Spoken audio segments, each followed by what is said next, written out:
Ladies and gentlemen, guys and gals, non-binary pals, and a technical rainbow in between, this is Modular Media Wrestling Podcast. I am your host, Chris, Boingo Rider, with the social on the page, Gaston, and with me, as always, is my tag team partner. The Vacuuminator, the modular king of the content ring, is here, everybody, and he's ready to talk about some good old wrestling. Definitely some good old wrestling. Whoo boy, this was a packed week.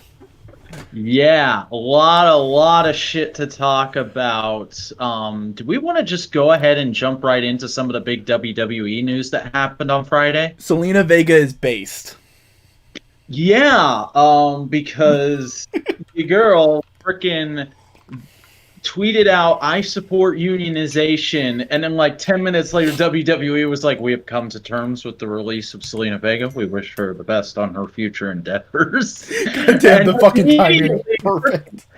Andrew Yang and the leader of SAG fucking reached out to Selena, and everybody just flocked to her Twitch and just gave her tons and tons of support. It was a really nice, wholesome moment. I don't know if you saw that video. No, I didn't see that, but I do know she had like 14K Twitch subs right now.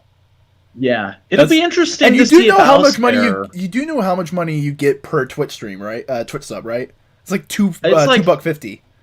Yeah, but that shit adds up. Yeah, no, 14,000 people, $2.50 a part. Damn. I think Dave Meltzer actually reported during all this that she is making more on Twitch even before she got fired than she was from WWE at all, ever.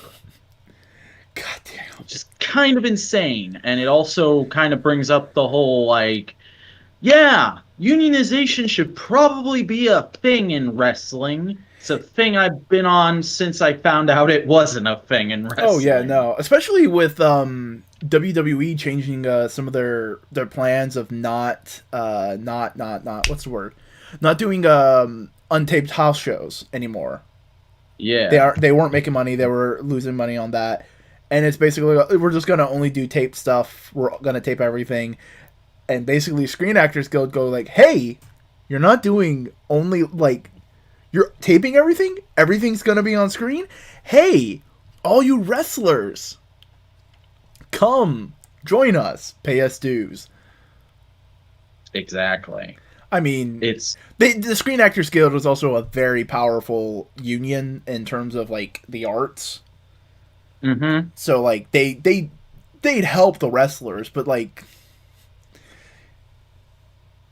and also I saw one thing that the current head of SAG used to be on 90210 with Luke Perry. Huh. So she probably has like firsthand knowledge of like wrestlers being shafted out of shit because of Jungle Boy. Probably. And Andrew Yang, ya boy, the guy who way back at the beginning of the primaries I was behind, said that now that we're going to have a Democrat in office here in the United States, where both of these two gentlemen are located, it's going to be a lot more easier for him to get some of the shit done that he wants to get done. And then a little while after that, he literally said on Twitter, "I haven't forgotten about Vince McMahon." And that says to me that we might see a big push for unionization in wrestling in 2021, which low-key I'm kind of hyped for. Yeah, definitely. I'm definitely excited for it. It's not going to solve every problem. Mm-hmm. We should recognize, especially with how unions have been hamstrung in America over the past 60, 70 years, especially like since the 50s. Unions have basically lost a lot of their ground, lost a lot of their power. It's still beneficial because it's a greater whole being able to argue for themselves, to barter, and basically try and get the right kind of contracts, try and make sure everybody is taken care of. And there's going to be some interesting bits and bobs here and there, especially when it comes to, say, promotions that actually do genuinely honor independent contracting. You know, like AEW, like Impact, like Ring of Honor to an extent. I think Ring of Honor likes to be a little bit more exclusive. Um, but like these companies that do genuinely go like, no, you're an independent contractor. You can go do whatever you want. You just like you sign the contract for this date. Just make sure you're here on this date. We don't care. Yeah. And Um, it's also a whole thing of, because this has been a conversation. We're really late to the party on this conversation. We should acknowledge, but like Wrestling Observer and Wrestle Talk and all the big kids have done their whole detailed discussions on it. But Fightful. one thing I thought was very interesting to that they brought up is they need to get like 40% of the roster to sign saying they are in support of this happening in order for it to happen. But also, in addition to that, there's a ton of precedent for this to happen because of how much Vince is limiting them doing shit with other companies, especially with the whole Twitch thing. And Because Cameo. he could say, don't use your WWE name there. It's fine if you want to do it under your real name, but you can't. Selena Vega can't go with Selena Vega. She needs to be whatever her real name is. I know she has a shoot name, but it's not coming to me right now. Um, she could do Twitch under that. But what they are saying instead is, no, you can't do that at all. We're going to set up our own alternatives. You can't be working for these other things on your own time when you're off WWE's clock. You can't be doing this side hustle. Even though being classified as an independent contractor legally should mean that you're able to do that. So there's a case that Vince is digging his own hole at the moment with this whole Twitch cameo thing. And they kind of just shined a huge spotlight on it by firing Zelina and getting SAG's attention on her. And here's the thing: I don't think they fired her because of the whole like they didn't fire her for the unionization tweet. That was a fucking great red herring on her part because they probably told her earlier today, "Hey, we're releasing you." I think that was just her flipping the bird on Oh the way no, it's out. her flipping the bird. Because part of me goes like, Zelina Vega probably has these leanings and tendencies, but she has never once been like that outspoken. Like if this was a Sami Zayn, if this was Daniel Bryan, I could go like, yeah, no, they've already been showing that they are this kind of lefty kind of person. But Zelina Vega, this is very much a I believe this, and I'm placing this here to go fuck you. Here's a grenade. Yeah, they fired her because she refused to shut down her Twitch, as did actually I don't think anyone else did. Everyone else kind of either just quietly shut theirs down or made a bit of a showing out of it. Like Paige had a very emotional last Twitch stream where she talked about how it had kind of become her creative outlet when she was barely on TV, and like went on this whole tirade about how she broke her back for that effing company, and she was looking into unionization is something she specifically said. So there's kind of a whole rumbling of this is creating a shit storm, and I think we're just seeing the beginning of it. And I heard something that AJ Styles went directly to Vince McMahon and had a meeting with him because of Twitch, because he was a Twitch streamer as well. Yeah. And like,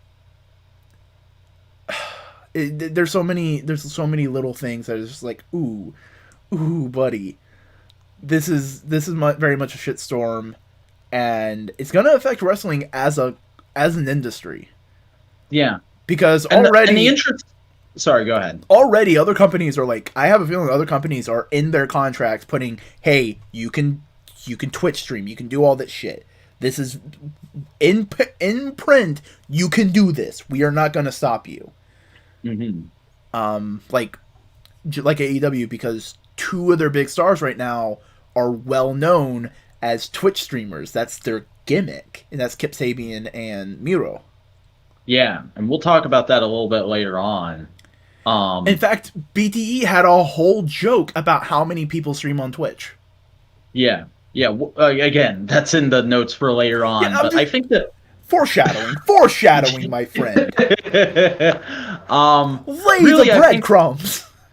I think the big thing for everyone to understand going through this is we all kind of want to talk about it all and get it out in the open right now. We want to get all the juicy details. But the thing is, I think this is going to be a developing story for at least the next year, possibly the next 5 years.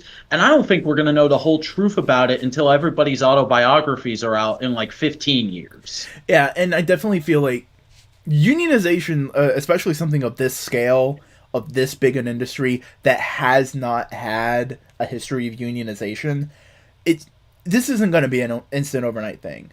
The only way it's going to be that much faster is if SAG goes like, nope, wrestlers are part of us now. And Mhm.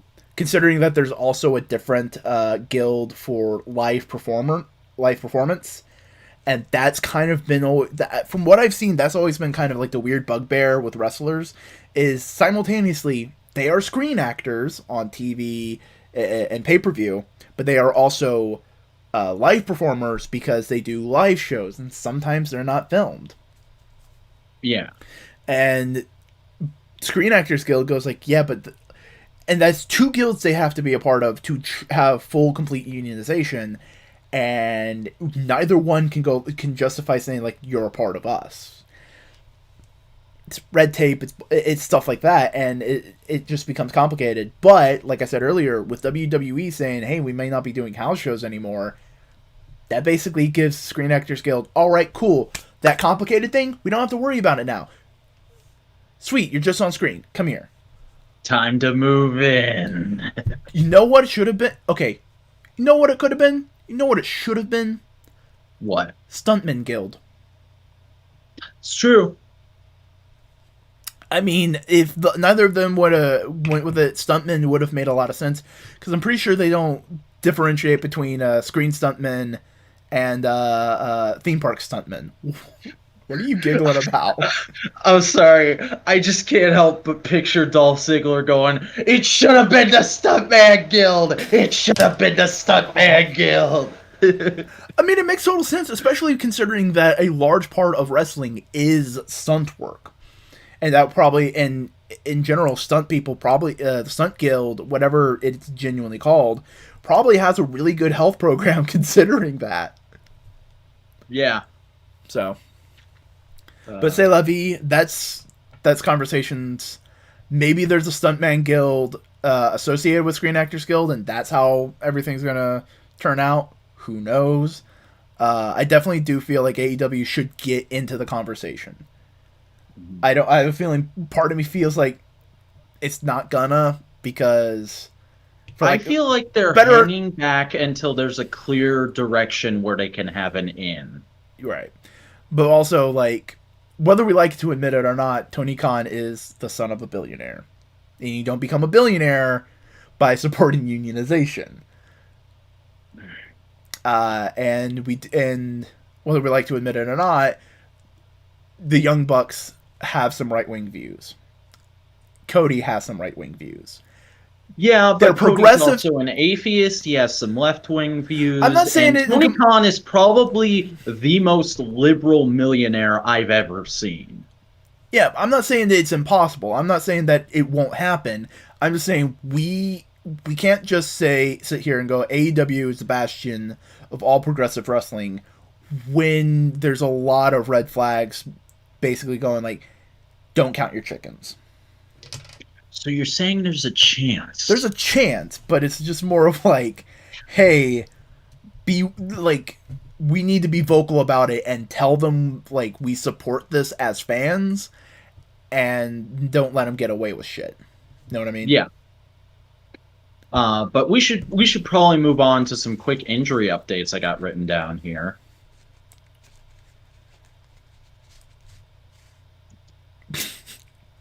I was waiting for you to give the go-ahead. Oh, I mean, Chelsea Green injured her wrist on debut SmackDown, which, god damn it. Technically not her debut, but like a re-debut, because she's debuted on SmackDown 3 times, counting this one, counting the one from like pre-2010s when she was still in Impact, but they brought her in as extra talent. Um, Chelsea Green has just not had the best luck in WWE because she's been on and off with them for a very long time, and she's been signed since just after All In, and she just keeps getting all these bad breaks, no pun intended, where she keeps going in, starting really strong, and then something happens where the whole direction they're going with her fucks up. So they're like, all right, reel it back in, take it back to basics. And this time it's kind of the worst one because she's messed up that wrist before and it was like a minor thing, but now they're saying like she's on the shelf for at least 4 months, which really sucks, especially because not to throw Matt Cardona under the bus, but she was probably the breadwinner in that house at the moment. Oof, yeah. I mean, they got an incredible side hustle with the Major Wrestling Figure podcast, but like, there's no way to know numbers on that. We know how much WWE contracts give out. Yeah. I wouldn't be surprised to see Matt Cardona on AEW Dark in the next week or two. I mean, like, I wouldn't be upset if I saw him. I like that boy. I wish he'd do more stuff that I watch. Yeah, I mean, I'm just saying, like, Cody will help his boys out. Yeah. But keeping in tone with that injury thing, we've got some updates on two AEW stars. One thing we were theorizing about last week is where's Brody Lee? What's going on with him? Turns out he fucked up his ankle in the dog collar match, and he's on the shelf for at least another couple months. I mean, I can get not wanting to mention that on screen because, hey, he's a big monster. He's supposed to be very big and intimidating. If I can get that, but I prefer to have known earlier, just because, hey, I like the dude. I like seeing him. It's true, but also, like, again, everything you just said, and also, how long did they have the Dark Order bubbling away before he debuted? They're just doing that again, and it's kind of working out. Oh yeah, especially with the fact that John Silver is getting over, Anna Jay's getting over. We'll talk about more of that later. And Dark Order's doing a lot of interesting stuff on BTE. Like, they are bubbling away.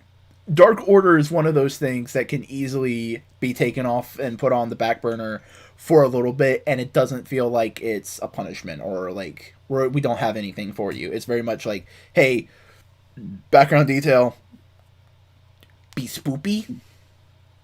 Be spoopy and be silly. That's their MO. Yeah, right now. And like, but that's what I'm saying. It's like, I totally get not wanting to go like, hey, Brody Lee's hurt. Because it kind of makes it's like, oh, this big monster, scary guy gets hurt in one match.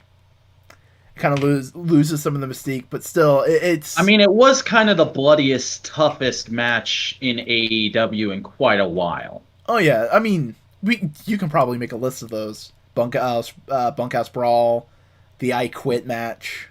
Cody versus Dustin. God damn. For a company that says, oh no, we're not totally gonna do hardcore matches all the time, they have a lot of hardcore matches. Well, they don't do them all the time. They just do them like, once or twice a month when we're feeling frisky. Hey, we had blood this last Dynamite.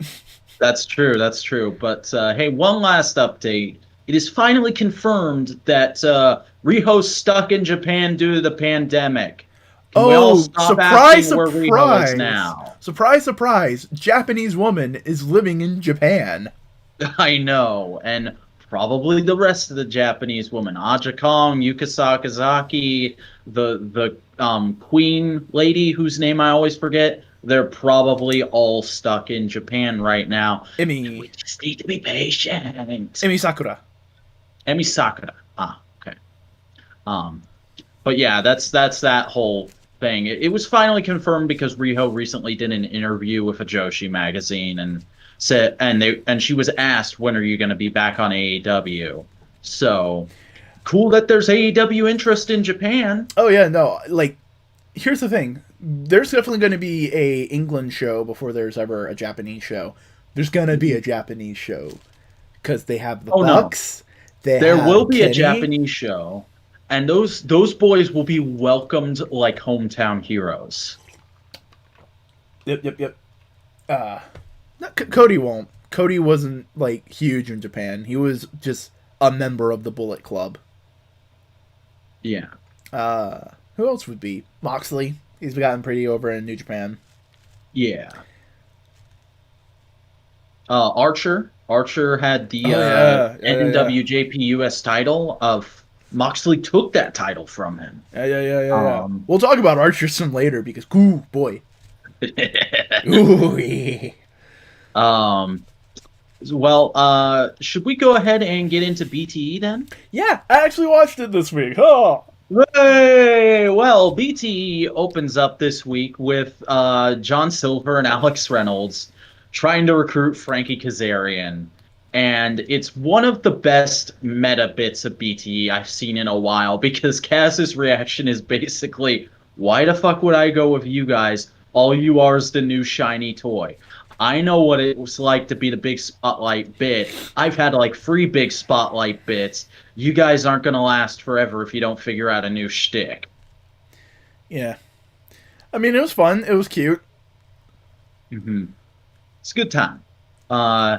Then we get to see the Bucks finally putting their names on the tag team belts. Really cool, cute little moment. But the bigger belt story is we immediately cut over to like, I'm guessing like 20 minutes later or something, and Sammy Guevara ribs the Bucks by pretending that he sawed the BTE championship in half. And it wasn't just the Bucks. The Bucks were the only ones featured in BTE, but on his own vlog, he like hit every member of the roster that he could, including Tony Khan, who was just like, what's going on? What is this belt?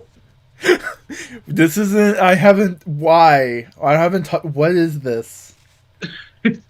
It was. This looks like a peasant's belt. Mm-hmm. Legitimately the best prank video I've seen in ages. I watch Sammy's vlogs every week. They're not super notable in terms of the greater AEW narrative, but dude's got a real talent for like YouTube core YouTuber content. Yeah, I mean, he's making a vlog. A vlog. Mm-hmm. BTE's a skit show. Yeah. And like his original gimmick on the indies was I do it all for the views. So he would like do crazy insane flippy shit to try and get views on YouTube. Wait. Isn't that a wrestle with regret gimmick? I think it is. Man, who's taking whose gimmick, man? Who? Ooh, that's a feud I'd be interested to see. Brian Zane versus Sammy Guevara. Sammy Guevara would have to carry Zayn through the match. No. Sammy Zayn's the manager. Ah. Get someone to wrestle him, remember? That's his singles gimmick. We finally figured out how he can split off from the inner circle. Brian Zane in AEW. At least he can meet his new real dad, Tony Schiavone. Yeah. Because when he had that beard, I was just going like, he looks like Tony Schiavone. And then he did a Tony Schiavone impression in a video. I feel like he's trying. I feel like he's trying to distance himself from Cornette and going like. I mean, after he made that big Goss video, I'm not surprised. But like, hey, part of his gimmick is, oh yeah, I'm the illegitimate son of a legend in wrestling. Tony Schiavone's as good as anyone. Mm-hmm. They find out like the tests got swapped or something. Turns out Tony Schiavone's son is Matt Jackson. Hornswoggle. No, have Brian Zane be on a BTE fucking whenever they're up in Washington, in Seattle area. Yeah, that'd be fun. That should happen. That should be a thing. But we have some gamers among us. There's quite a few gamers among the AEW roster, and they did a big live-action parody of the video game Among Us. Now, I'm not a huge gamer, but I have caught wind of the Among Us. I don't want to Hype. say fad because I feel like that's kind of rude, but Among Us is the big hot thing right now, and everything I know about Among Us was in this skit, and it was all great and it was all hilarious, especially some of the kills. Yeah, and they all had the hats like you have in the game. It's cute. Mhm. I think my favorite thing is just during that final barrage of kills when Brandon Cutler runs by, just stabs Evil Uno in the back, and he falls into a trash can. Hey, when you bump, you bump. Yeah. Uh, but that was a whole thing, and then another whole thing is the Dark Order are like trying to figure out what to do. They're all like kind of bored. They don't know what they're gonna do today, and they realize, oh, there's one thing we all have in common. We love picking on Alan Angels for having a dumb wig. Let's cut his dumb wig off. And that was a whole bit that apparently brought this arc to an end because it ends with Alan Angels in like a bloody mess crying about not having his wig anymore. And I'm like, are we about to get the Alan Angels face turn breaking out of the Dark Order? Is Give that a thing that's going to give happen? me my boy. Are we going to fulfill Chris's wildest Give dreams? me my boy. We need a new mid card baby face, especially with what happened at the end of this last Dynamite. Yeah. Oh, that could be a thing. Though honestly, I feel like it's probably about Jungle Boy's time to shine again. It's just my Yeah, feeling. I get that. Um, I get that. but after that, we're still on BTE. Matt thinks he's had a better match than the Young Bucks at Full Gear. There's this whole bit where Matt Hardy is just comparing the Elite Deletion and like the brilliance of having deletions in all these different companies and the gimmicks spanning so far and the fact that he kind of invented the modern idea of the cinematic match, just like comparing himself and putting himself over in comparison to the Bucks. I think they're leaning into the big modesty Matt thing that people were joking about last week, and I'm kind of here for it. I kind of like the idea of Matt being this full of himself heel who's also got these supernatural spooky powers. I don't know if anything like that has been done before, and it could be fun. It could also play in maybe turning Private Party heel because we have a lot of babyface tag teams. We have That's maybe true. like 2 to 3 heels because we have Dark Order, um, Hybrid 2, Chaos Project. Can you name any other heel tag teams? FTR? Inner Circle. Yeah, Inner Circle. But like, name a babyface. Name the babyface tag teams in The AEW. Butcher and the Blade and the Bunny. Oh, Butcher, Blade, Bunny, three Um, Bs. yeah. Is Death Triangle? Do you think Death Triangle's a I face or a heel? I think they are face for the moment. Agree, but we'll get into that. But I don't know. But like partiers, that seems like it'd be a natural fit for like I'm the best, right? You know, Like you know who I play, am, right? played them up as maybe like heelish club managers. Like, No, but oh, you're no, gonna play mess it around up. in my club? No. Play it up as you know who I am, right? Let me in. Hmm, Let me in. You know who I am. You know that could who be a I thing. am. You could have something there, sir. I don't know what accent that was. A shitty Kentucky. um, but after that whole thing with Matt Hardy, we cut over, and Trent is doing the first defense of the BT Championship against John Silver, the fan favorite, finally returning for his match to take what is rightfully his because they have a water bottle, not a water ball. I don't even know what I meant by water ball. Water bottle flipping contest, and John Silver pretty summarily and pretty easily wins it. So John Silver is your new BTE champion, and it'll be interesting to see where to go for that. I feel like this is probably going to drastically change the tone of the Dark Order bits. Idea. Whenever they do a show in Japan, do a BTE championship in a Japanese arcade playing a game Yeah, that they don't understand how to play dude. Kenny Omega challenges for the BT Championship. in DDR. Yes. Uh, that should be. There Or should never be a wrestling match for that belt. Let's just say that right arm there. I know they wrestling. said you can defend it however you want, but never defend it in a wrestling match. Always make it like a contest of skill that's randomly created or chosen by the champion. I can definitely see some other things happening, like when the game comes out, promote it with the game. Mm. Like, hey, we're gonna see who gets the belt with the game. Ah. Makes sense. Be good.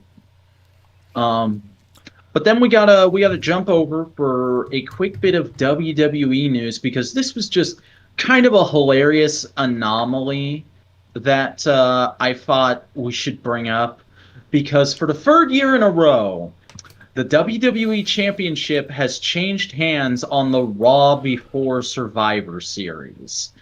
Although this time there's a bit of a twist because it was regained by Drew McIntyre, who lost it less than a month ago to Randy Orton at Hell in a Cell. Again, why? They Why? took. I feel like they wanted the belt to still be on Drew, but Vince was like, "We've done this rule of threes. We have to do the twist," because that's what Vince McMahon sounds like. We have to do the twist 3 times. This is the third time. We can't avoid it, but we got to keep the belt on Drew because we want him to be champion when there's proper crowds again. Like this backwards way of thinking just led to this booking, which is kind of hilarious. I heard it was a solid match though. Didn't watch it because I don't watch Raw unless it's Bray Wyatt. But Hey, at least Drew's champ. Drew's good. yeah, Drew deserves it. Come on, like it's Drew's a fine. good boy. He has a sword now. That seems cool. Do you know the story behind that sword? It's Scottish. It is a real Scottish claymore from back in ye olden times. Like it's an antique. But it was Vince McMahon's sword that was gifted to him by Stephanie and Triple H because rich people. Right. I mean, Triple H did give Vince McMahon a dinosaur skull as like a Mhm. blatant metaphor. It's like, And apparently there's a story of they were trying to figure out how to get a sword made in time for Raw while they were pitching ideas for Raw during SmackDown. And everybody was like, "How are we gonna get a sword made? Do we call that Tom Savini guy? What are we gonna do?" And Vince just pipes up while he's looking over some notes, like, "I have a sword." And he told that story to Drew McIntyre because this is secondhand knowledge from Drew McIntyre. He tells the story to Drew McIntyre before the segment where Drew comes out with the sword, and Drew is like, "Of course you had a sword." no, no. You know who a Drew needs to carry around? A Big katana, old and his theme needs to be "Who wants to live forever?" yeah.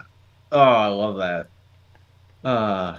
But I think that's all the WWE stuff we have to talk about for this week. Thank God. So did you watch Dark, or should I just rattle off quick thoughts? I watched the first 2 segments of Dark. Okay. So the Gun Club segment and Ricky Starks, that stuff. Yeah, so we had an opening 3-man tag match with Bishop King, Joey O'Reilly, Sean Maluda And they looked versus good. Gun Club. Yeah, I don't. They look a little mismatched to me. I know 2 of them are a tag team, and there's a third guy thrown in there. But they just kind of look like free hoopy fruits from the indies to me. Like nothing that particularly catches my eye. But they had a decent showing during this match. Though they did pale in comparison to, oh, it's Gun Club. Look, we've got the other Gun son who is now a part of Gun Club, but he's not in the Nightmare family. whoa, that's weird, isn't it? And then Austin picks up the win. And Excalibur was making like maybe he's in the Dark Order. Mm-hmm. Whatever. It But I is think a the whole. most important thing, other than like, hey, Austin Gunn got another win, they're probably gonna hype him up soon. We had Lance Archer come out with Jake the Snake cutting a fucking great ass promo. Yeah, he said, I think the big takeaway line is the Lord can take your soul, but your ass belongs to Lance Archer, which is just wonderful. But also Lance Archer was talking poetic and philosophical, and it's just like, yeah, give me this smart ass monster. Give They're me this. kind of letting him be what Brody Lee should have been in WWE. Oh yeah, and now Brody Lee is full on like cult mafia Vince McMahonisms. You know, everybody was kept on going like, "Oh, he's just a Vince McMahon parody," and Brody Lee was going like, "No, I'm doing a mafia thing," and everybody was Hmm. going like, "Yeah, right, Brody Lee, right." Here's the thing, I think Brody Lee was telling the truth. It's just that so many people in the mafia do shit like Vince McMahon does. Yeah. So, Uh, but then after that whole thing, we had Travis Titan versus Absolute Ricky Starks.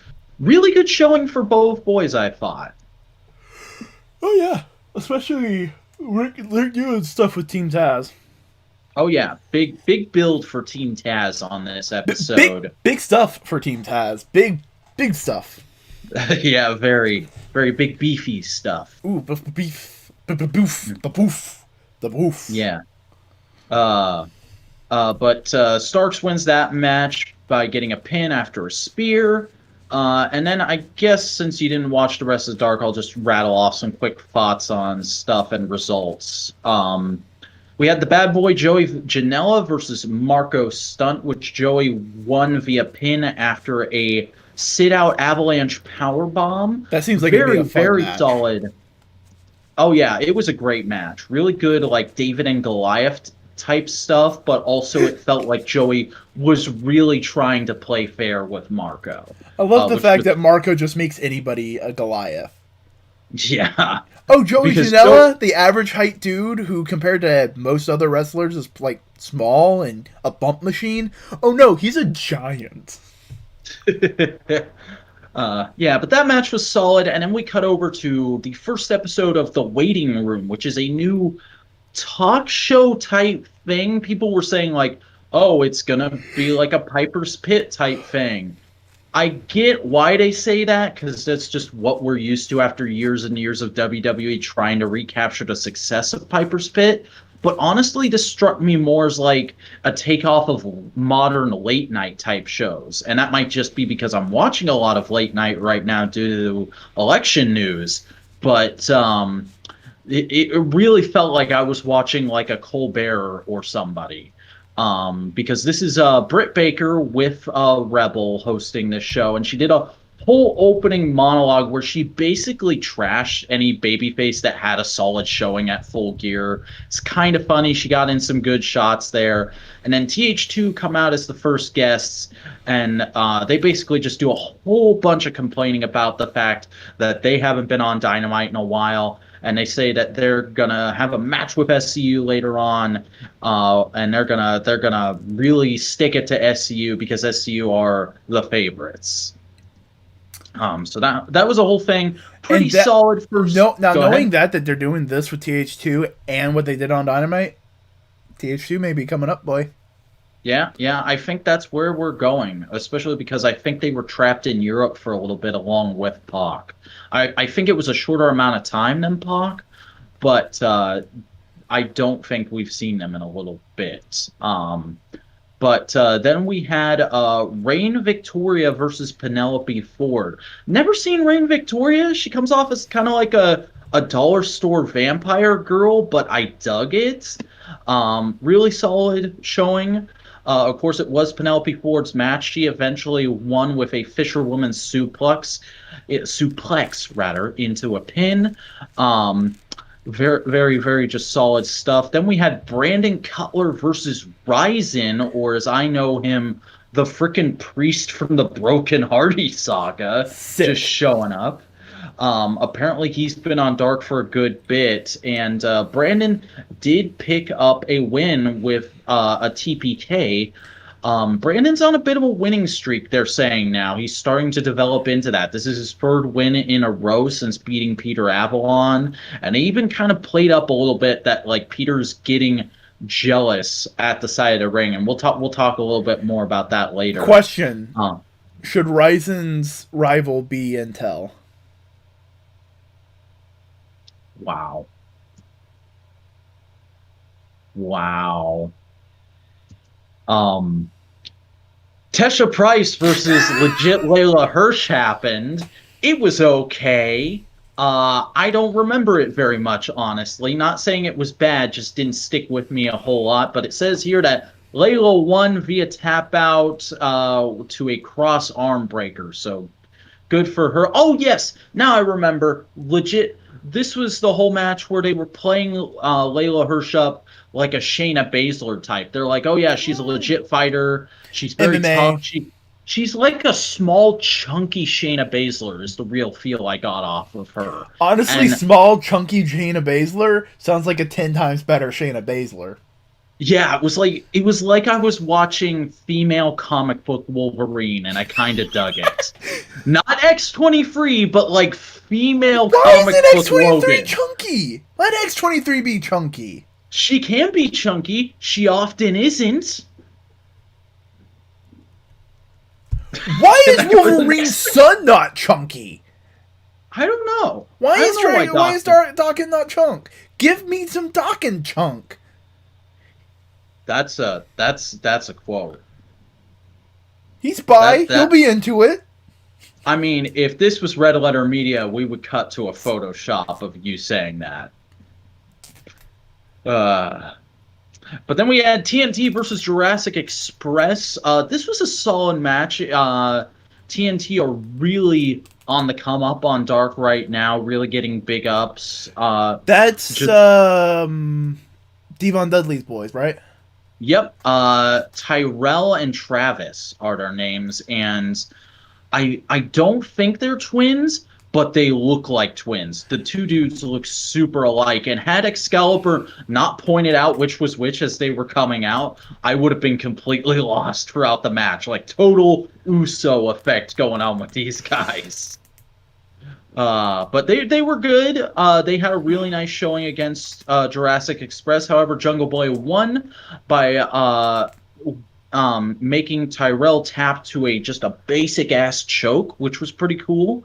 And then we had D Free and Angel Fashion versus the Acclaim. These are apparently like a bunch of guys who have been super big on Dark for the last couple weeks since I kind of dropped off it. This is my first time watching Dark in like 2 or 3 months. The Acclaimed are really interesting, like SoundCloud rapper type guys. Angel Fashion, I can't get a feel on. However, D3 is just a Roman. He's just a Roman centurion, Oh, like I thought you were like going. a He's just skinny a frat Roman. boy. He's just a Roman Reigns. Going No, ooh no, no, no, no, ah. no. No, he's like a skinny frat boy, complete with chest tats, dressed as a Roman, and it's really weird. It feels super indie-rific. But it was a solid little match, especially with Excalibur telling a story on commentary that he learned all of the names for the Acclaimed team's moves because they came up to him in catering and started rapping their moves at him. Which was a nice bit of build. And the Acclaimed do eventually win with their combo move, which is the critically acclaimed. That's a good name. That's a good name. Yeah.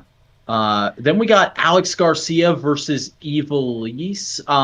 Mostly just a highlight match for Evilise. I feel like they're keeping her and Diamante just on the back burner right now in case something comes up because they won that tag tournament.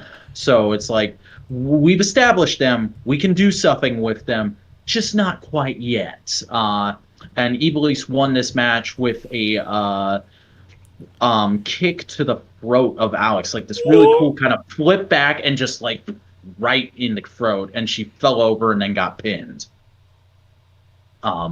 Very obviously worked, but still cool looking. And then we got the match that you were looking forward to, but Yeah. apparently missed. No, I'll watch it when it gets a single upload, which they do Okay, like a couple days afterwards. yeah. Thunder Rosa versus Lindsay Snow. I'd never heard of Lindsay Snow before this match, but she's got a really interesting kind of like techno Viking thing going on. Um, I didn't quite know how to deal with it. It was just like something I'd not seen before. It was like she looks like the kind of chick you'd see at a roller derby, basically. My kind Um, of chick. yeah. And really solid match. Thunder Rosa, of course, is amazing. I love Thunder Rosa. She did some really cool stuff. Eventually won with a roll up after a sit out power bomb.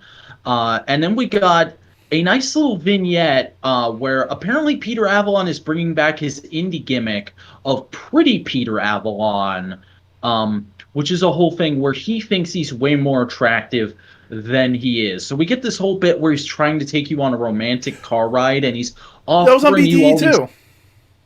Yeah. He's offering you all these favors like cheap wine. He's like, "Oh, you want some sausage?" And it's like just a little pickled sausage that you get at the gas station and shit like that. And eventually the Uber driver just kicks him out and goes like, "You are literally the most annoying passenger I've ever had. You've weirded out every rideshare customer I have had today. Get out." And he's like, "You know who I am. I'm Pretty Peter Avalon. I'm the most attractive member of the AEW roster." And he's like, "I don't care. Get out." It's pretty funny.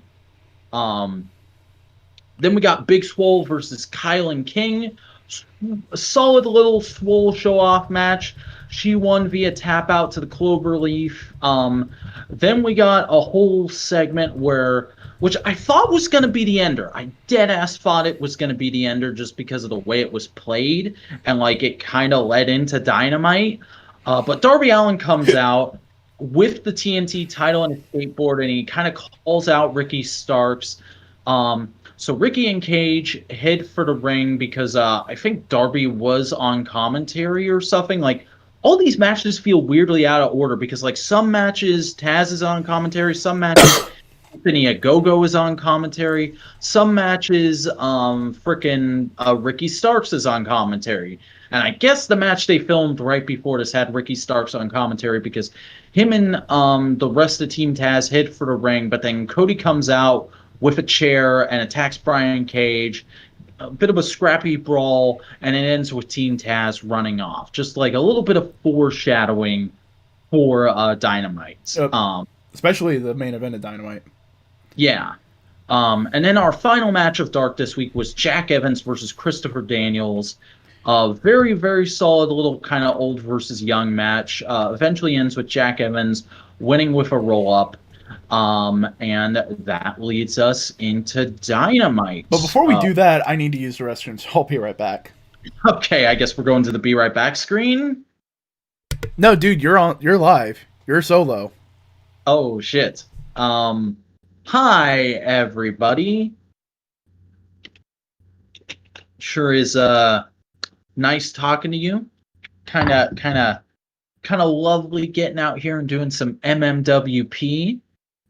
I'm enjoying talking about it. Maybe could have done that Dynamite thing a little quicker. We're about an hour into that Dark thing, I should say. A little bit quicker. Maybe I'll shorten it up, just do highlights next week because we're about an hour into the show and we're just now getting into Dynamite, which is probably going to be the beef of the conversation between me and Chris. So I'm thinking we may go another hour. Be interesting to see if I'm right about that. Sorry, I haven't made a video on my own channel in a little bit. I had meant to with the whole quarantine thing, but a lot of stuff kept coming up. A lot of like little things I needed to take care of immediately. Some family stuff, some other personal stuff. Me and Chris are working on a secret side project I can't tell you anything about. I probably shouldn't have even said that, but there you go. And just been so busy. Not a lot of time for working on videos of my own, which I would like to change. I would really like to get back to regular video production. Hoping I can get to my next project because my next project will be quite big. And I want to have a teaser out for that before the end of the month. Don't know if it's going to be possible. Will probably hinge entirely on whether or not I go back to work next week. Because I did get a negative COVID test result today, finally. Very exciting. But I don't know if work is going to let me call back because we had this big conference with my manager and like a couple HR people. And they asked me all these questions um, about what's going on with my family and whatnot, what their test results are, and they've got to run it up the chain on whether or not I can come back to work next week. I'll know by tomorrow afternoon, but it may be that I can't go back until everyone in the house has a negative test result. And if that's the case, I'm going to be pretty upset because Vacky needs to make some money. He's running a bit low on funds at the moment. And holidays are coming up, so I would really like to be able to get a check here soon. And hey, great time to remind everybody, patreon.com/thevacuuminator, kofi.com/ that Simeon Scott. I think that's still under that Simeon Scott. I don't know if I ever changed it back to the Vacuuminator. You could search both. You could check both. Every little bit helps with the lifestyle and the content production, folks. Just putting that out there, you know.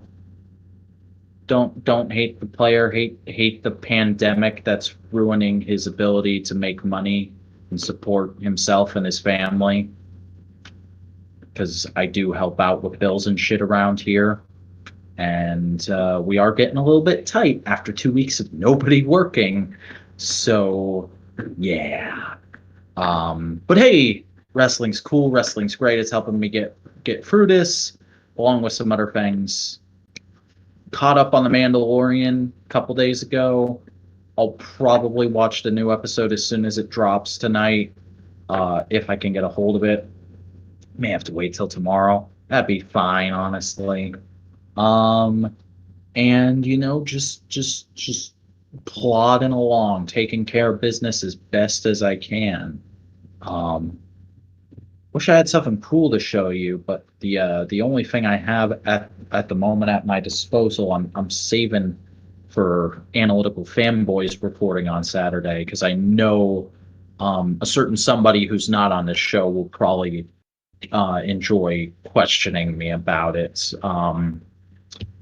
But yeah, hey, look, new jacket.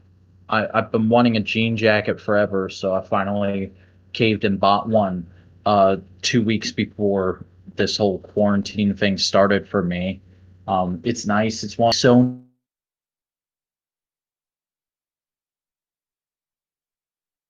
temperatures in the low 60s to low 50s in the last couple weeks here in South Carolina. It's actually pretty chilly at the moment. Kind of wish I had some sweats on or something.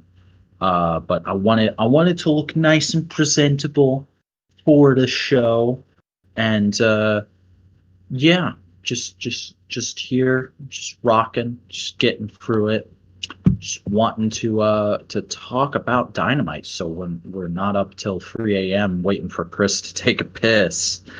Um. Anyway, how are you? How are you doing? Are you having a wonderful evening, audience? I hope you are. I hope your night's going well. That you had a decent day. I hope you're doing well in these trying times, and I hope you're enjoying listening to the sultry sounds of my voice. Aren't they just soothing? Aren't they just wonderful? Isn't this just the kind of thing you would expect to happen while Boingo's away? Because I don't know how to improvise when I'm just sitting at my desk alone. Yeah, might want to get better on that.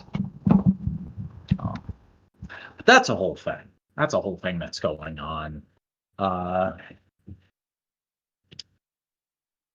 yeah. Now we're just waiting. Just waiting on Boingo. That's gonna be my radical reboot of waiting for Godot is waiting for Boingo, because it's my fucking life story at this point. Says the guy who was like an hour late to Analytical Fanboys episode 100 because of extenuating circumstances. What's that about stones and houses and transparent material made from sand and heat? I know it's something, some kind of saying. It's not coming to me right now though.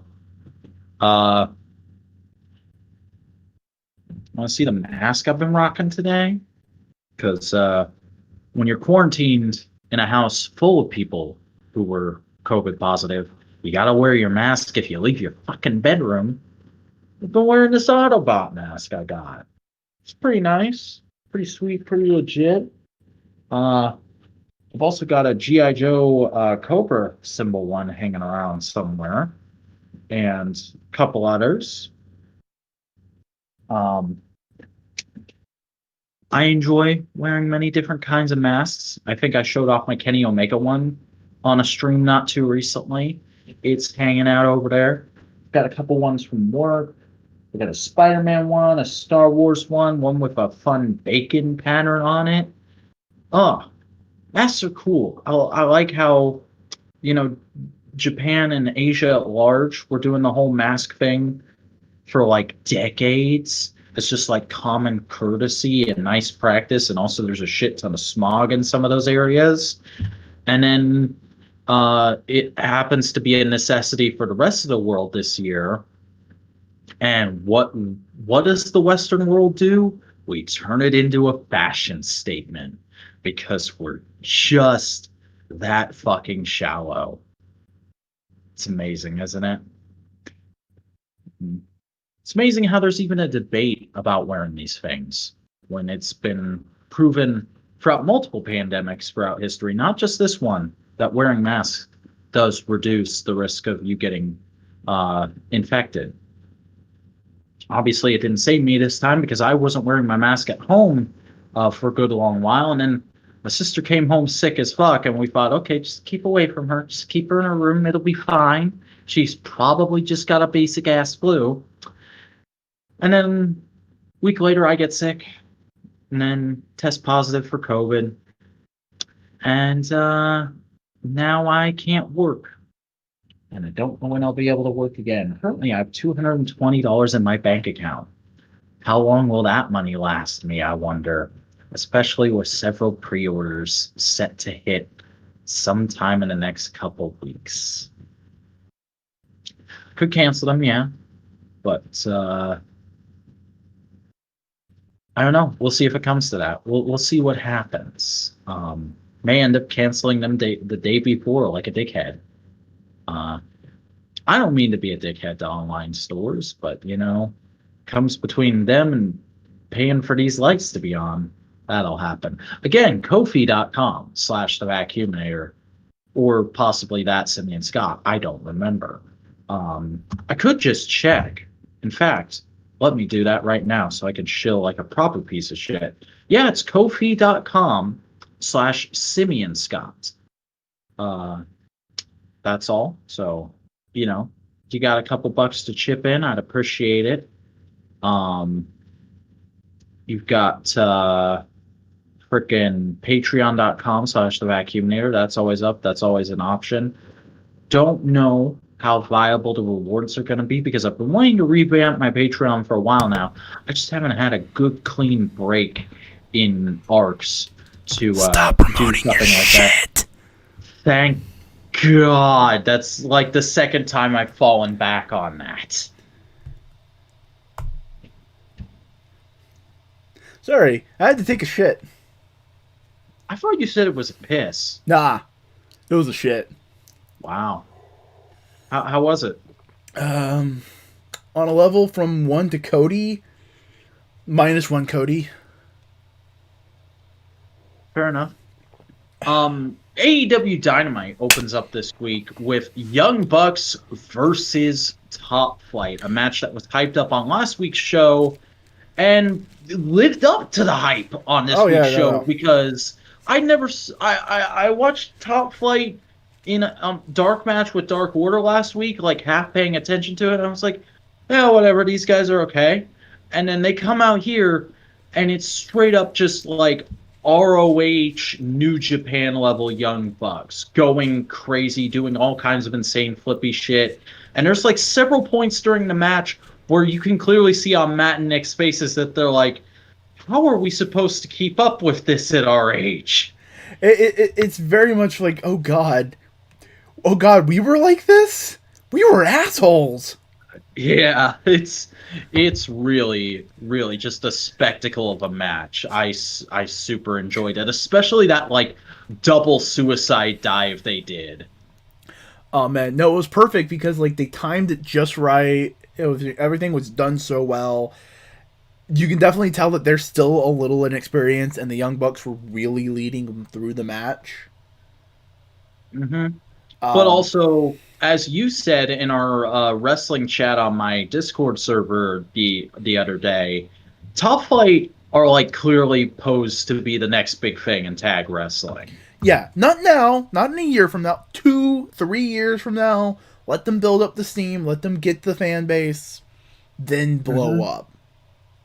Definitely, definitely. I feel like this is the Bucks giving us a peek at the future, um, which is probably gonna happen, especially with Alex Shelley tweeting out that like he wants to have a free generations of tag team wrestling match with the Young Bucks and Top Flight at some point. Because Top Flight in this whole like opening package they have of like talking about their inspirations and their backgrounds, they say like their two major inspirations growing up were the Young Bucks and the Motor City Machine Guns. Very, very solid call outs and like saying Motor City Machine Guns on Dynamite. I wonder if there's a relationship forming with Impact Wrestling. Honestly, if like Impact, NWA, and AEW all kind of team up and turn into a new wrestling alliance, that should Remember? immediately get like New Japan should immediately go like, wow, the three biggest out of the five biggest promotions in America, three of them are teaming up together as like essentially the second biggest promotion. And they have ties to AAA. Oh yeah, and Like, AAA and Dragon Gate.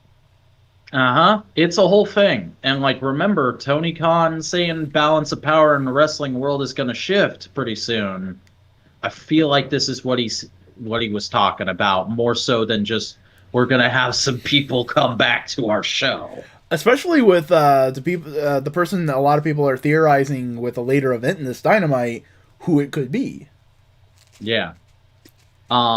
But after that, we get the first installment because it's a two-part thing, and we'll talk about them in proper order of the Inner Circle in Vegas, and they did actually go to Las Vegas for this. There They were did. photos of them on the plane and whatnot, and all I can say is I hope they were keeping safe and social distancing and wearing masks when they weren't filming. However, this is a group led by Chris Jericho, who played a rock concert at Sturgis this summer. So, you know, Donald Trump subverting Chris Jericho. yeah. I mean, there's been Um, several selfies that he took with people out in Las Vegas with no mask on. yeah. However, But ignoring all that, yeah. this was fucking Oh great. no. Any other Um, context, this is one of the best segments of the year. Because, like, we've got MJF running around a casino taking credit for people's wins. Wardlow and Jake Hager are just staring each other down the entire time, even when they're in a strip club. There's a reprise of the Jericho and MJF trying to outdo each other, this time with alcohol that ends in them drinking Everclear, which wow, if I doubt that was actually Everclear that they drank, but And if they here's the thing: did, they have Everclear's bigger not balls 100 than I proof. do. Everclear's 150 proof.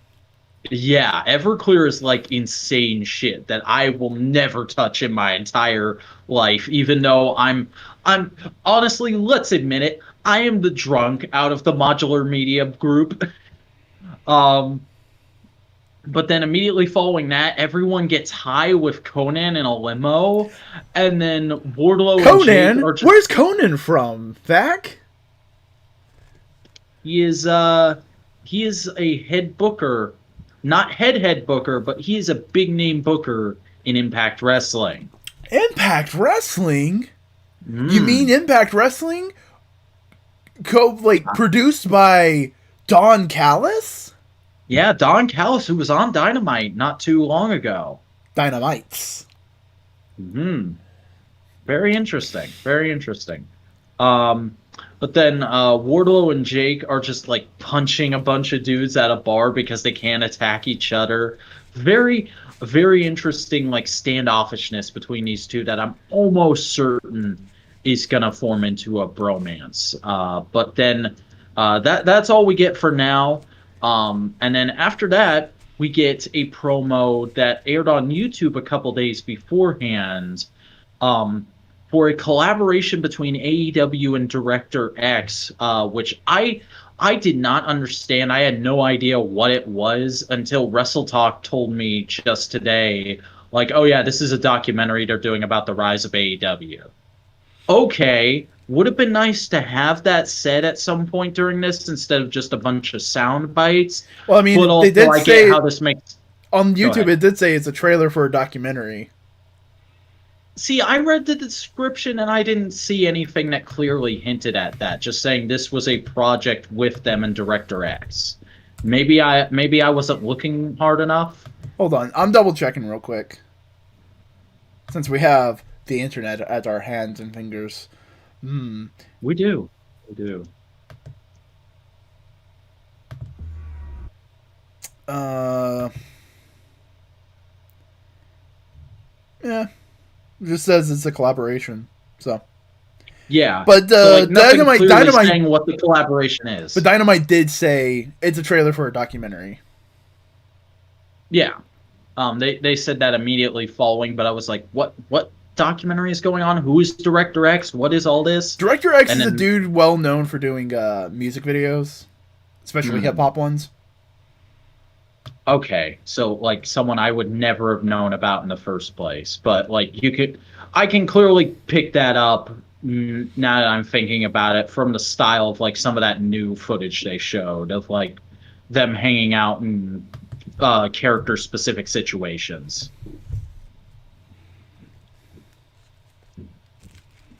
Um, but immediately after that, we go backstage and we get a promo from Jonathan Moxelton, where he tells this whole story about his dad and how he was a very, very rough, kind of no nonsense, box you around the ears if you get out of line father.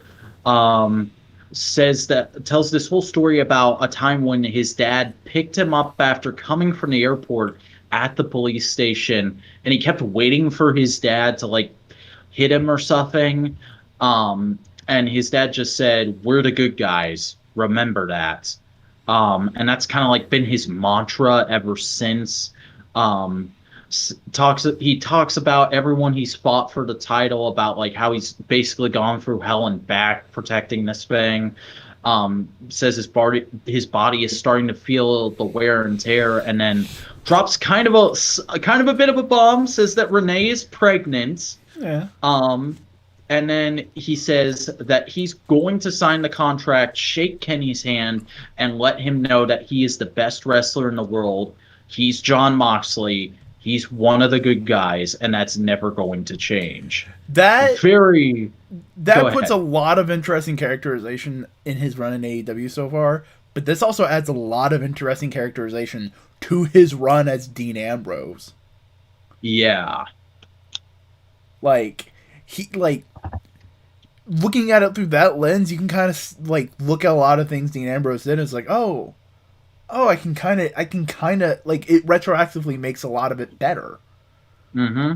You know, Stuff that we read in about that character is now canonically there. yeah. And it's nice to actually hear Mox talk about like, oh yeah, my dad. When he's now thinking about being a father himself, it's very consistent. It makes a lot of sense. It's very thematically resonant. Damn good Yeah. promo. I And mean, that's probably what inspired the promo, because yeah, it is really good, but it's also very relevant. I kind of blew past it, but congratulations to the champ and his wife. Um, and it's just interesting hearing him talk about his dad, because it's something that I only ever rarely hear brought up, because his dad was a wrestler. His dad was a trainer at NXT. Part of the reason Mox signed with WWE when he did was because his dad was getting up there and wouldn't be able to work much longer, and he wanted to take the last move from his dad. mm. And that's a very like sort of hush hush fact, as I understand it. It's not something people bring up a whole bunch. Um, but it is just interesting to hear it get talked about in a more canonical way here. Yeah, it's definitely interesting. It's a great promo. It really kind of builds up some more of the mystique of John Moxley and everything. It's really interesting. It's really good. Yeah. Great promo building up the championship match and the contract signing that's supposed to happen later in the night. But before that, we go down to the ring for Orange Cassidy versus Kip Sabian with Miro on commentary. This was just fucking great. This was so great. Oh my God! Finally, Miro's character gets a time to shine. And he's the aggressive. He is competitive, kind of like. You know what he is? He's that gamer who goes like, "Hey guys, it's just a game." When he's winning, but if he's losing, he goes, "Fuck you, fuck you." Yeah, fuck what are you you doing, Kip? Kip, do the thing, Kip. But like when he's winning, it's like, "Hey, no, we're having fun, right?" But the second he's losing, it's like, "Fuck you, I'm gonna kill you, I'm gonna kill you, fuck you," and like that's That's so good for a wrestler. And as someone who's watched some of his Twitch clips, this is exactly what he sounds like on Twitch. Like, they are literally just letting him be himself as this character, and it's working out phenomenally, I think. Like, it was off to a rocky start. It's taken a while to find its footing, but I think in this match is where we finally really get to see Miro's character in AEW, and it's great. And we also see a lot of great stuff from Kip and Penelope. There's some good stuff there, but also like we finally got Miro to give a good answer for like why he's pissed off about the arcade cabinet. It was a wedding gift. Like I worked hard to try and get that for them, and they fucking ruined it. Fuck them. I was like, yeah, good. Like it works, and like commentary one like, oh no, that makes total sense. It's like, and then they immediately ask him about the bachelor party, and he says, "This is a work in progress." I mean, yeah. Do you want to have like Penelope Ford and Kip Sabian are perfectionists? Do they want to have a wedding in the middle of the fucking COVID era? No, I don't think so. But nah. Orange Cassidy also had a great match, just because fuck yeah. It's really solid mid-range Orange Cassidy. Not quite Blood Orange Cassidy, but also not quite I don't give a shit Orange Cassidy. Very, very nice showing from him, and he eventually wins with a mousetrap pin.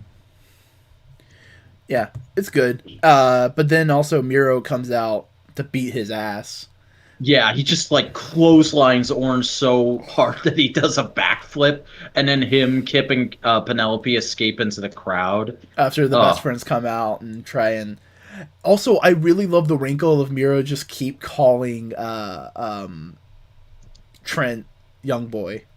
Yeah. That started on Twitch. Like, he cut a promo on... Like, there was a Twitch clip on his channel where he called Trent on his phone and was like, "Trent, stop messing around. You're my young boy from back in NXT." Like, that's a great wrinkle, though. It really adds to why Trent is pissed off at Miro. It's like, fuck you. Why are you doing this? Mm-hmm. And it makes Miro, like, to an extent, you can understand it because, yeah, like, American wrestling doesn't have the hierarchical thing of like Japanese wrestling does, but still, there's that respect your elders, shake everybody's hand kind of thing in American wrestling. Mm-hmm.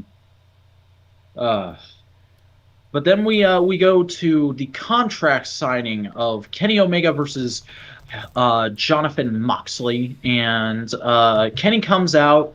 does his big entrance as normal.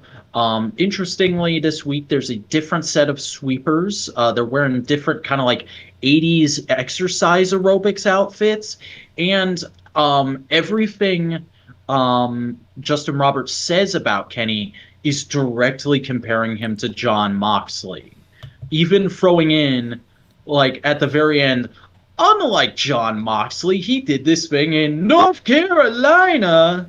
And the whole It's North very Carolina fun. is just a Michael Jordan riff and rip off is the joke on that. So like, Yeah, if it was an FTR thing, he would have joined FTR by now. and if it was an FTR thing, it would have stopped by now. Hmm. Especially because FTR hasn't been on for a couple weeks. Yeah. Hopefully they're doing okay. Hopefully they're not injured or anything. No, I can definitely Um, see like it be kind of a thing of like, no, we lost. We needed to train. We needed to come better. Fuck, and now we're back ready to kick ass. yeah. But Kenny comes out, and interestingly enough, he's wearing the cleaner sunglasses finally, He looks and a sharp. very, very snazzy suit. Looks like he's ready to do some business. However, before Mox can come out, his Fiend plays for a couple seconds, and then they cut backstage and do the typical, "Oh, he's been attacked. Who attacked him? We have to get him out of here," into a hospital angle. And Kenny just very calmly stands up, takes the mic from Tony Schiavone, and just goes like, "Look, last time his elbow hurt. This time it looks like it's a bloody nose. Mox, you're just avoiding me. I don't care how you're feeling. You're gonna be in this ring in 2 weeks, and we're gonna have this match." And he signs the contract and leaves. Yeah, but with the bloody nose, could be a go to sleep. Could be. And you know who's that? That's a signature move of. Is this another CM Punk to AEW confirmed? No, Kenta. Oh shit! I haven't thought about Kenta in ages. Yeah, dude, he's going after the North American and the IWGP title. Hmm. Who owns That'd that? be Who has that title right now? that'd be interesting. If Especially like they're with building into New Japan shit, yeah. especially with forbidden doors being opened. Hmm. Yeah, that could be a thing. I'm just gonna make And my then we head as get big as possible. all these theories and fun things. Yeah. But after that, we get more Inner Circle in Las Vegas. A drunk Chris Jericho inducts an Elvis impersonator into the group, which popped me big time, especially because they put out graphics for it on Twitter the next day. MJF is like drunk off his ass with a scarf around his head, and he's like, "I love you guys. I'm ready to. We're blood brothers. You're gonna be my wolf pack." And Sammy's like, "I'll put my hand over right now. We'll be a real blood pack." And they're like, "Calm down, dude. Where did you even get that knife?" Which was great. It looks like a steak knife that they had from dinner. Mm-hmm. They all howl and it like fades out, and then the next day Jericho wakes up in his hotel room next to Elvis with like a super huge hangover, and they basically just do a hangover parody where MJF wakes up in the bathtub. He's got a bunch of Sharpie on his face that was clearly written by Sammy mocking him. Sammy's asleep in a fountain, and we found out that he got married 3 times somehow last night. Ortiz is like pretending to be Mr. Motivator or something. And then Santana just has a bunch of chickens and he's feeding them next to a suitcase filled with money. And then they go to one of the bedrooms after hearing some crying and just hornswoggle. Just hornswoggle in a diaper. What's not to love with Hornswoggle in a diaper? Is probably the most bizarre cameo I've seen in a while, but also I loved it. He looks like a mini AJ Styles right now. He does. Uh, I know you don't keep up with Hornswoggle Impact. versus Orange Cassidy. I need that to happen now. That would be Orange Cassidy versus Hornswoggle versus Marco Stunt. What were you about to say? I was just gonna say Swoggle and Brian Myers had a solid match against each other on Impact last week. I was just gonna drop that real quick. Dope. But we cut back to the commentary table where Jericho is now present, and he basically says like, "Oh, that was insane! I'm never doing that again. I was like hanging out with the Four Horsemen in Greenville, South Carolina, my hometown where I currently live.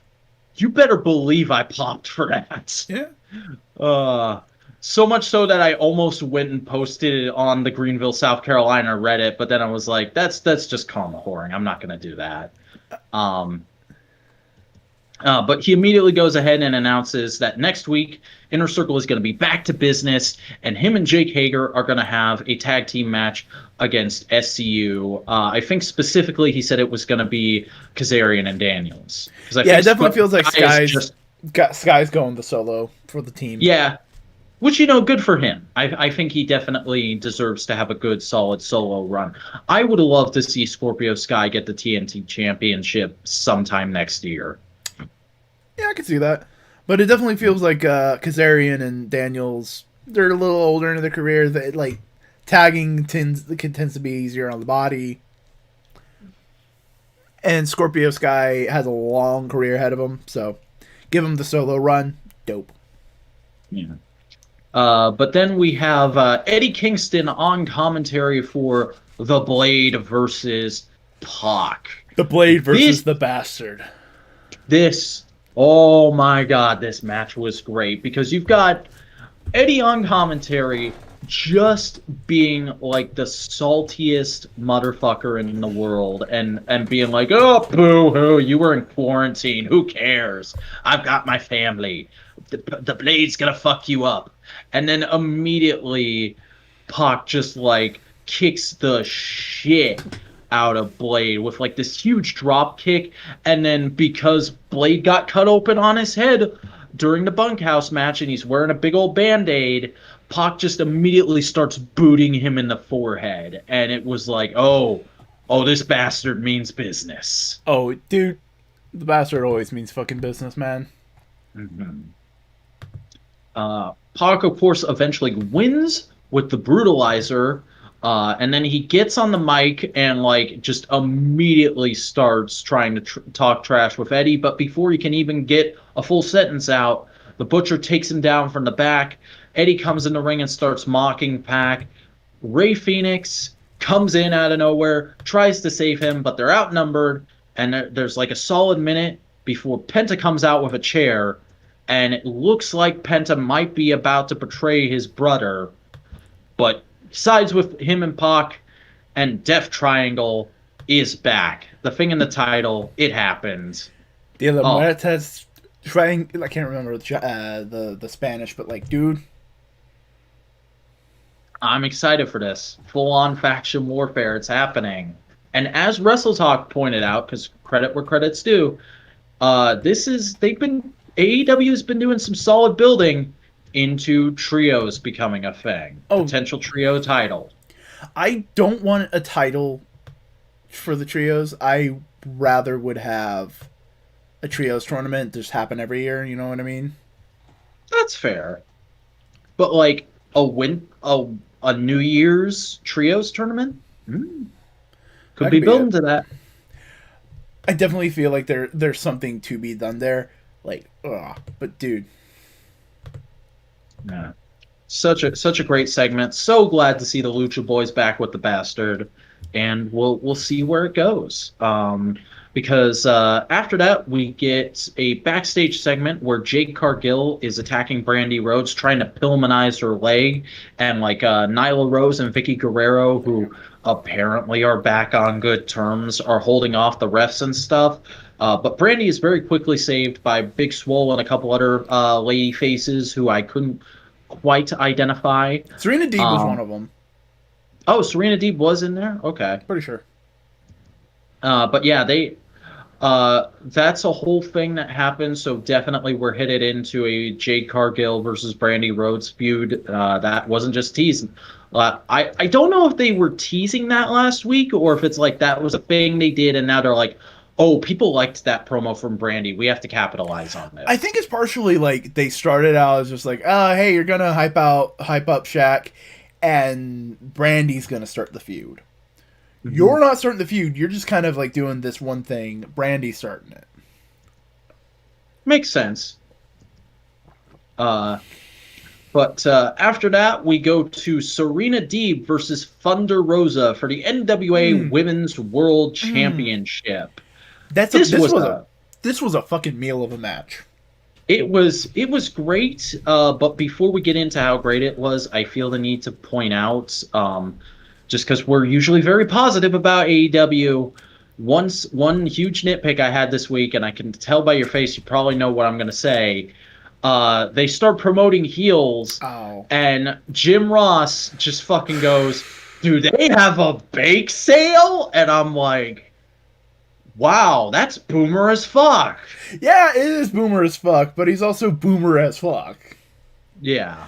Uh, and I love how Excalibur was just like, okay, moving on. Yeah, just very quickly plowing away from that, because this is a very very solid match that Very has a technical. great, very technical, has a great story of Thunder Rosa trying to get her title back, but unfortunately there's some interference halfway through. Rebel comes in and distracts the ref, and then Britt Baker runs in and freaking DDTs Thunder Rosa on the stage, which leads to a very close near fall. But then the match goes on for a little bit longer with a lot of back and forth between Deeb and Rosa that ends with the I forgot where my place in the notes was. Serena pins Rosa and wins after a huge back and forth that ends in a swinging face planter. Not something I've seen in a women's match recently, and was pretty badass. This was just a fun, good, hard hitting match. Which ebb and flow of women's division, they've always been able to put those on. I don't think there's ever been a horrible women's match in AEW. The big freeway with the Joshis from the first Fight for the Fallen. Yeah, sure. But like, you get what I'm saying. Like, it's hard for them to put on a bad match, but this was a good match. Yeah, this is Uh, a good match that built story stuff. Dude, we have like 5 storylines going on. Like, we went from people complaining about there being no stories in the women's division and us defending it, and then people joking about, oh, there's a story happening in the women's division, and us being like, there's more shit going on, to now all of a sudden, within the space of like Two 40 weeks. minutes on a 2 weeks. Dynamite, here's shit tons of story in the women's division, and people are like, multiple storylines detected. What is happening? Where have you Because guys been? immediately after this match, when Serena leaves, Rosa just runs down to the crowd and starts beating the shit out of Britt Baker, and the refs have to drag them apart. God damn, I can't wait for that because oh god, just because Thunder Rosa can cut a good promo, Mm-hmm. and Britt And Baker Britt can cut a Baker, damn good promo. like, ooh, I hope we get a promo off between them next week. You know what? Open Dynamite with Britt Baker coming out and playing the victim next week, and then Thunder Rosa just immediately comes out and is like, "Nah, bitch, your ass is meeting me in the ring either later tonight or next week." First AEW women's cage match. Dude, I don't even know if they have the cage in Jacksonville. Fucking hire a machinist to make one. Yeah. It's a Uh. cage league expense. What the fuck? Just get make one. But no, like, dude, especially with like you play it up as Britt Baker's just trying to escape her all the time. Uh huh. Oh, that'd be fun. Oh, good stuff. Good stuff. And speaking of good stuff, we immediately cut backstage where John Silver is losing his shit because Anna Jay's been on a hot streak on Dark, and now Mr. Brody has belittled Tony Khan into getting her an AEW Women's Championship match next week, which is pretty exciting. Pretty exciting that we're keeping up the Brody Lee build. We've got John Silver getting like a big promo on Dynamite. Anna Jay just standing there looking stoic and badass. And build from Hikaru Shida on Twitter. She's like, I'm not looking forward to this. There's no passion on that face, no excitement. This does not look like it's going to be a fun match. So, like, interesting story going into this match. I'm excited. But like, go so far we have a phone call. Hold Oh on. boy. Live, everybody. So yeah, again, it's Kofi.com/Simeon Scott and Patreon.com/The Vacuuminator. That's SIMEONSCOTT and THEVACUUMINATOR. You can help me out with bills and stuff during the pandemic, and while I'm stuck in quarantine, waiting to go back to work. Again, really hopeful that my boss will message me next week and just say, like, yeah, you can come back on Monday.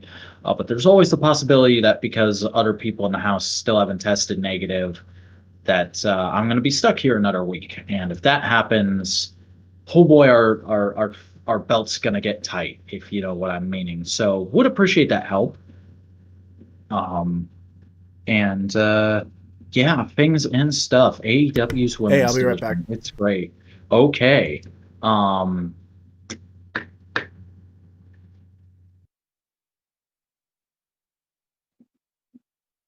yeah, AEW's women's division. All kinds of cool stuff starting to happen there. I'm looking forward to Chris Statlander coming back soon. She posted an injury update recently saying like she's maybe 3 or 4 months out, so we'll probably see her in the new year. Um, and it's just gonna be a cool, fun time whenever that happens because yeah, I don't know. I'm completely out of stalling stuff to do. Um, it really sucks that Chris is no longer here and we can't keep going through the show. I would really love to just keep going, um, because it's awkward to just sit here and talk. It's not going to look very good um, on the replay. So we will we will see. Um, I'm getting a little hungry. It's a little late, not gonna lie. A little hungry, a little cold. Uh, hopefully, uh, this doesn't go on all night. We'll see. We'll see what's happening. Oh, I don't know what's happening.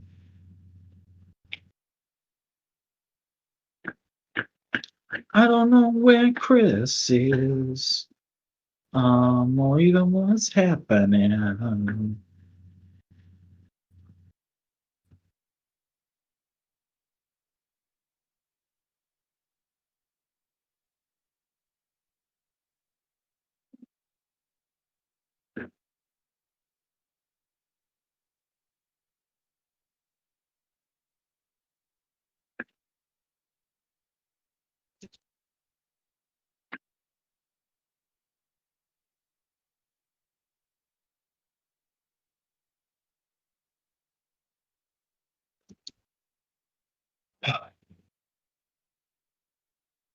Um,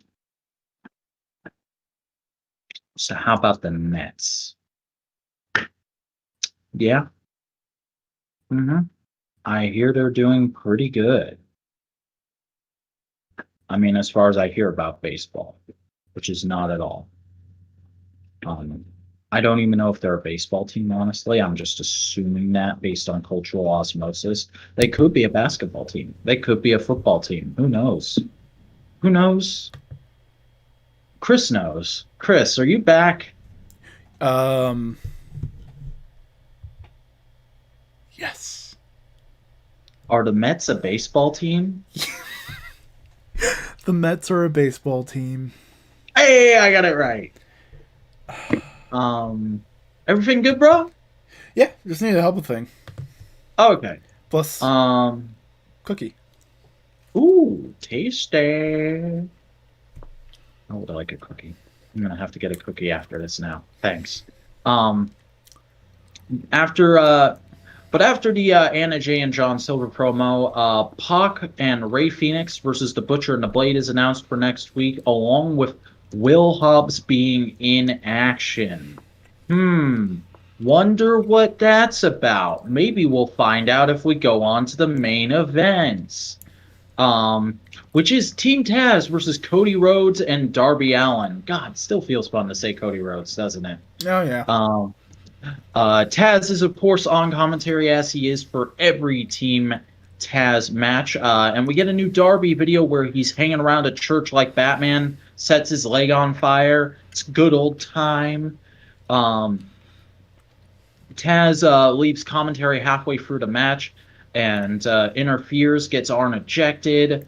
It's a whole thing, whole very, very solid little tag match that ends with Brian Cage winning the match for Team Taz by pinning Darby after an avalanche drill claw.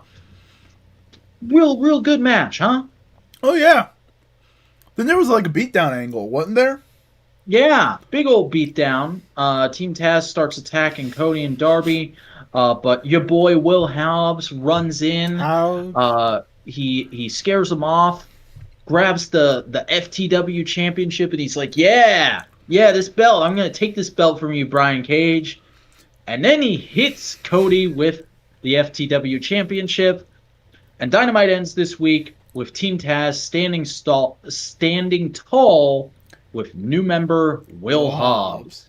How do we feel about this? I dig it because fuck, man, Team Taz is just like full. We're sportsmen. We're winners. We're a sports dojo. That's what we are. We're not a gimmick. We're not like character. No, fuck you. Sports. And Will Hobbs fits that to a T. Mm-hmm. Plus, being with Team Taz, there's another veteran, a person with a little bit more experience than him, and Taz being a mouthpiece, great experience, great growing place for him. They basically put him under the learning tree because Brian Cage has been wrestling forever. Ricky Starks has been on the indies for a few more years than him. It's a great place for him to be. Especially, I don't want to say he's green, but like, he's green in the terms of like character and promo and putting on a show. I think he's fine in the ring. He's great in the ring. It's just everything else that needs to be around it, he doesn't have a ton of experience with, and this is a great place for him to get experience. Yeah, and I think it also makes sense from a character point of view because he's just been hanging out in the background and kind of bubbling away for so long, like sort of being tested out in all these different places. All the while, Taz keeps going, yo, open offer. Do you want to be on Team Taz? Give me an answer. And he has never answered, which says to me, this entire time, he's been mulling it over in the back of his head and going like, all these people are being nice to me, but Team Taz, that's some perks. But I can, look, Jon Moxley likes me, but Team Taz, that's some Cody Rhodes likes me, but Team Taz. Team Taz is on every week. Yeah. There are weeks where I'm not on TV. I'm going to join. But if I join Team Taz, I'm on TV every week. Mm-hmm. And I'm guaranteed matches because, hey. He's got a guaranteed match next week. And you know what? I would not be surprised if next week, or rather I should say on Twitter in a couple days, they announce Will Hobbs versus Cody Rhodes. That'd be interesting. Or potentially Will Hobbs versus Darby Allin, but I feel like Cody will be first in line just because he's the guy who got hit with the belt. Yeah, that's going to be a fucking marquee match for Will. Yeah.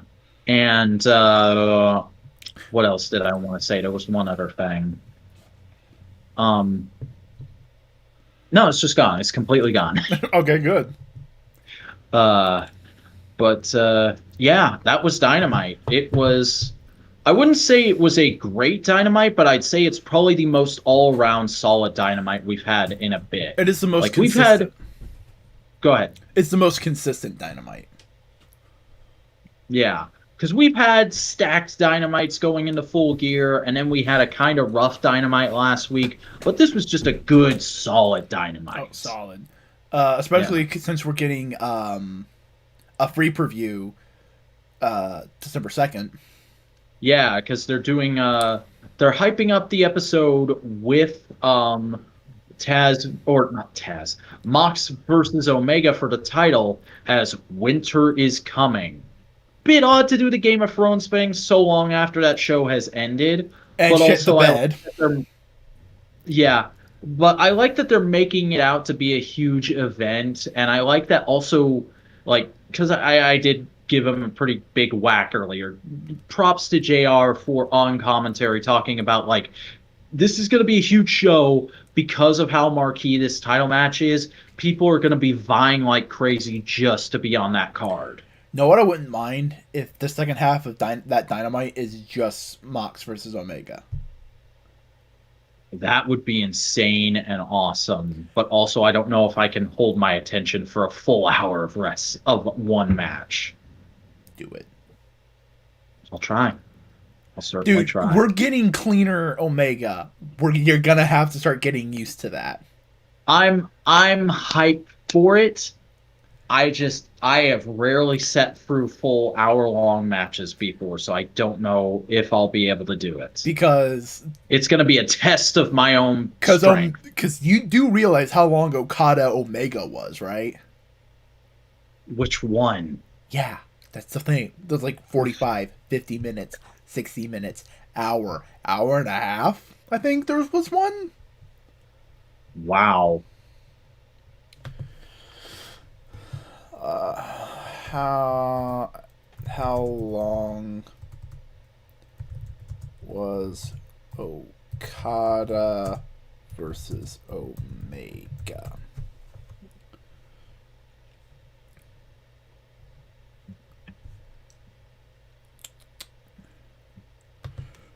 Wrestle Kingdom 11. Let's see.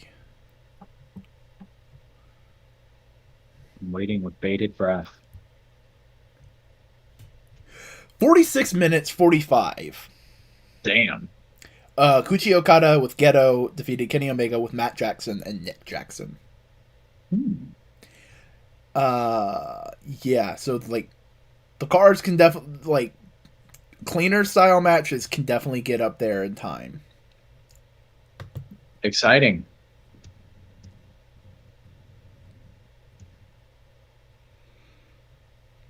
So yeah, that was wrestling this week. It was pretty good. It was insane and all over the place, but I had a good time. Oh yeah, it's a wide variety of stuff. So, real quick, tell them where they can find you. Again, it'd be like the fourth time, but okay. Hi, everybody. I am the Okay. Vacuuminator, the modular king of the content ring. I make videos here on YouTube. You can find me at youtube.com/the Vacuuminator. That's spelled TheVacuuminator. I make videos about all sorts of interesting, nerdy stuff and whatnot. Been on a bit of an impromptu hiatus this like last month and a bit. Just things keep coming up. I haven't had time to make a video, but hopefully I'll have something for you here in the short time. But while we're waiting on that, go check me out on social media. I'm a little more active on Twitter these days at the Vacuuminator, and I'm always super active on Instagram at the Vacuuminator, where I do action figure photography. But yeah, that's how that goes. Alrighty.